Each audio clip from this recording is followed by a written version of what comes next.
बिस्मिल्लाहिस्समीउल-अलीम मिनश्शैतानिर्रजीम मिन हमज़िही व नफ़्ख़िही व नफ़्सिही। अज़ीज़ान मोहतरम, आज की वीडियो मैसेज आए हैं उसकी वजह से। कुछ फीमेल्स भी हैं, कुछ मेल भी हैं, अब उम्रों का मुझे नहीं पता, लेकिन उन्होंने ये कहा जी कि जब हम धूप में चलते हैं ना तो जिसमें सुइयाँ चुभती हैं। किसी ने क्या कहा था, चिनखें फूटती हैं।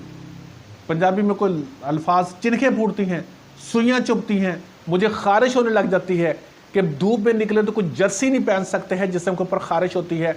और जब नहाकर निकलते हैं, साबुन जिस्म पर लाया, नहाए और नहाकर बाहर निकलते हैं तो भी जिस्म में खारिश होने लग जाती है।